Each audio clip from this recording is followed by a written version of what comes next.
Hello, I am Aviva Lee, reporting for Jerusalem News Live. Today is the 11th of January, 2009. I just returned from a day trip to the Sderot region where we spoke with children in Alumim and Tukuma. In the distance today, there were multiple smoke plumes over Gaza, and our ongoing conversation today was punctuated all day and night with the sound of bombardment from the sovereign state of Israel targeting Arab terrorists in Gaza. Nonetheless, the children I visited with One Family Fund were somber, serene, and very aware that their country is at war. Please look for the footage and further details about that trip later this week on the One Family Fund website. One of the remarkable things about a One Family Fund trip to the South is that there are always wonderful people going. Each of them has their own history and purpose. One such young man is Mark Samowitz, children's entertainer and songwriter, and it was a privilege to watch Shooby-Doob Shloimi, as Mark calls himself, engage the young and the young at heart.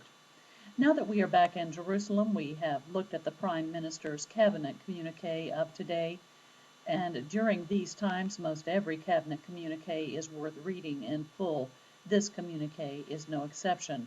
After outlining the activity in Gaza and stating that the sovereign state of Israel was well on its way to accomplishing its military goals in Gaza, the communique read thus, and I quote, GOC Intelligence Major General Amos Yedlin, GOC Operations Major General Tal Russo, and ISA Director Yuval Diskin briefed ministers on the situation in the Gaza Strip, including the status of Hamas, IDF operations, and data on the firing of rockets and mortars since the year 2000.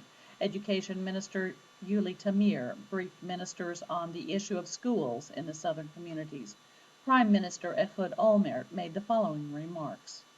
For 3 weeks now, the State of Israel has been making an impressive military effort in the Gaza Strip in order to change the security situation in the south of the country. For many years, we've demonstrated restraint. We reined our reactions. We bit our lips and took barrage after barrage.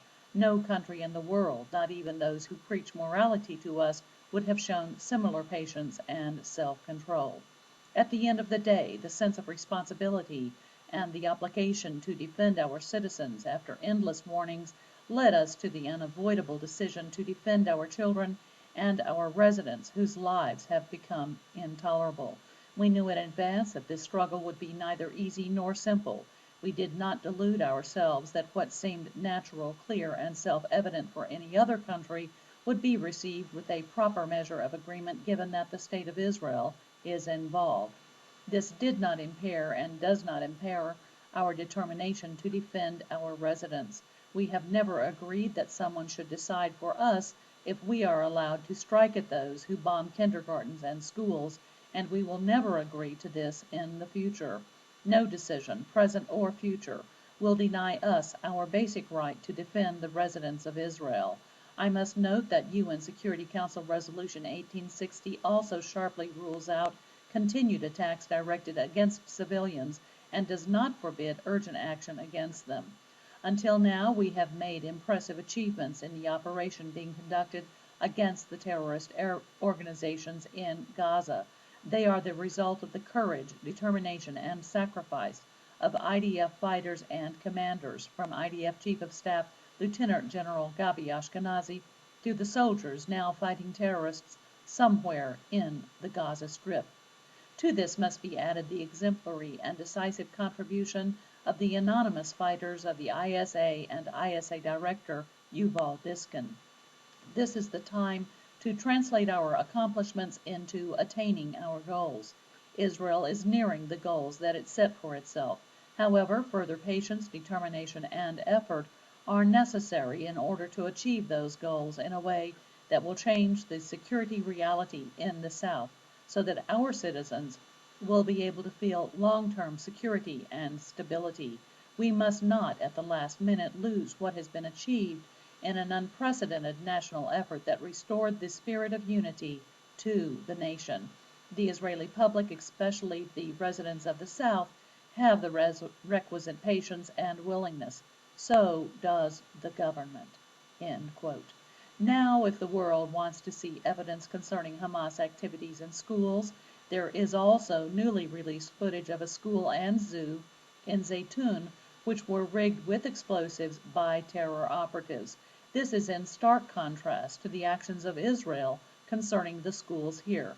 The Home Front Command, from the onset of this war, issued a directive to all municipalities within range of the incoming attacks from Hamas, and that directive was that all schools were to be closed until further notice from the Home Front Command. Whereas Hamas has repeatedly used schools, hospitals, and houses of worship as places from which to plan and launch attacks against the sovereign state of Israel, we have closed our schools for the safety of our children. Hamas, on the other hand, uses children as human shields. Hopefully the world will take a clearer look at Hamas and their methods.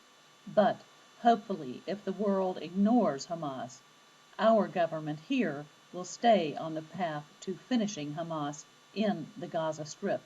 And may I reiterate, if this government dares stop short of finishing Hamas, then each and every one of the sitting members of this country's present government should go live in Sderot without their armored vehicles and without their entourage of personal bodyguards.